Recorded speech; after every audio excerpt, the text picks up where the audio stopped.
Sound plays an incredibly important role in Hellblade's Senua's sacrifice, and a particularly distinct part of the soundscape are the voices that Senua hears throughout her journey.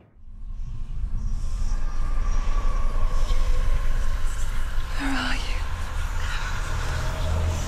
He's lost. He's lost. You can't save him. He's lost. Do you want to find him? You're not going to find him. You'll never find him. You'll never find him. Listen to you.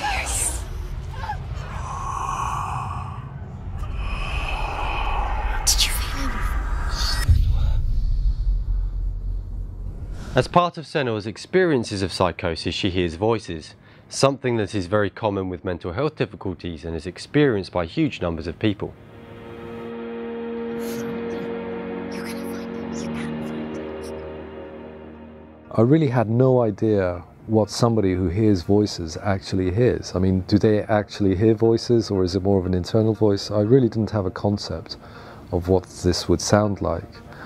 So we wanted to find out. I'm not going to let him rot here. You're the one rotting here. Leave me alone. You will die here. No. And all your suffering will have been for nothing. We wanted to make sure that the voices the player hears are true to the types of experiences that voice hearers have. To do so, we reached out to people with first-hand experience, including a group at Recovery College East, the Voice Collective, Rachel Waddingham from Behind the Label, and experts in the field.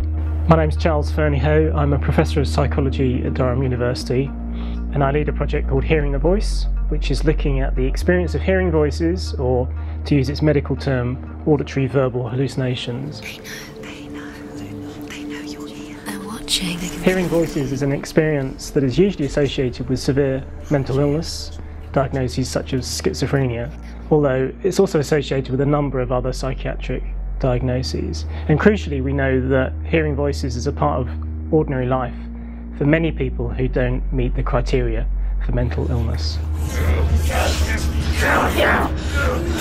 You killed him. So when I first heard about the development of Hellblade and had a chance to engage with Ninja Theory about our research, I was really keen to do so because there's a huge problem of stigma associated with these experiences. They're misunderstood, highly stigmatized, and that problem is particularly acute with younger people. So these experiences tend to start happening to people in adolescence and early adulthood.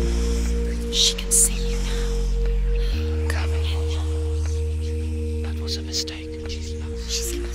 Professor Charles Fernyhough really opened our eyes to the depth and range of voice hearing and invited several voice hearers to the studio so that we could show them the game and really talk through their experiences. It was really surprising to hear that these are characters that they live with, that are important to them, and in some cases they wouldn't want to live without. And the whole thing around you'll regret that, if that's a conversation that she can hear but it isn't directed to her, that gives that sense of more of what the real experience can be like. That's interesting. Yeah, that's very good actually. We discovered that people had a wide range of experiences, from hearing just one voice coming from a distinct location to hundreds of voices that came from all different directions.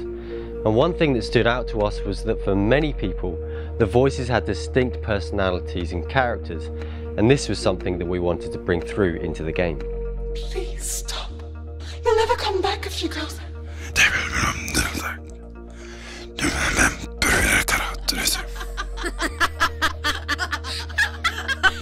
She can't do it. You will die here. And all your suffering will have been for nothing.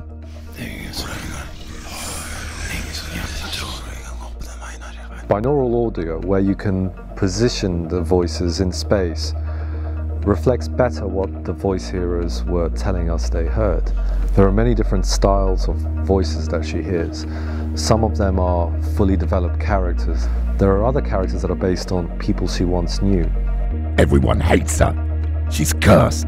And then there's the Furies, and these are disembodied snatches of words and sounds that torment her or sometimes assist her. Finding a style for the Furies was one of the major challenges of this project. So I asked for help from a friend of mine, Helen, that I knew, who was part of a theatre group called Rash Dash.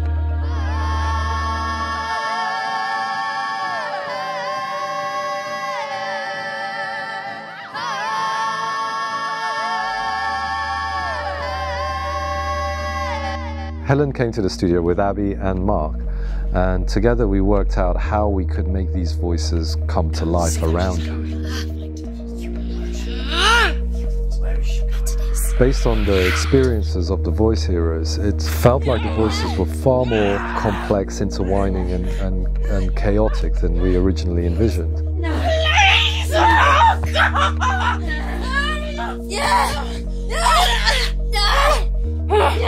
If we could represent not just the voice but the physicality of these characters interacting with each other, we might come up with something unexpectedly different. Oh, it's really hard not to follow the voices, that's so weird. The next job was to implement the voices in-game alongside the music and sound effects. This is the job of David, our Hellblade audio lead, working closely with Tamim. Una de las cosas importantes en el diseño sonoro de Hellblade es transformar lo que ves en lo que ve Senua y crear así un universo sonoro muy particular. Es una diferencia muy sutil, no es lo que se espera que tú escuches, sino es lo que Senua escucha.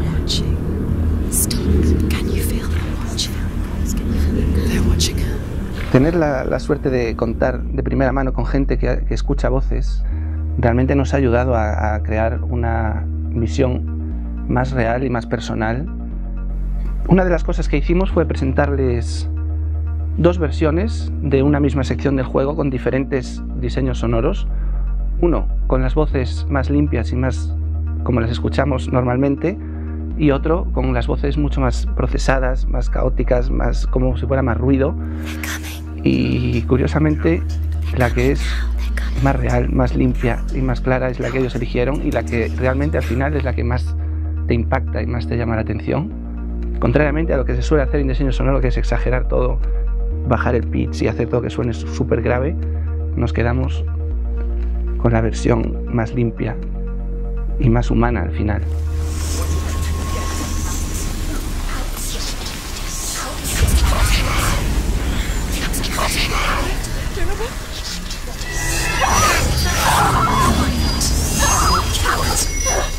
It's very hard to represent what this experience is like, partly because it's so varied, partly because it's such a personal, intense, emotional experience. It's testament to how Ninja Theory have been reading the research, listening to what the researchers are saying, but also crucially listening to the experts by experience, that what they've come up with is so compelling. It's by far the best representation I've heard of what these experiences are like.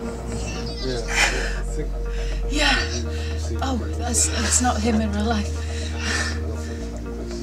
It points to something important that I think games can offer, which is to let you live in the skin of someone else, someone who perceives the world very differently to most of us, and understand what they're going through in a way that no amount of reading about the subject can do. Our work on Hellblade sound continues, as does development across the game. We thank you for your support so far, and we look forward to sharing another update with you soon.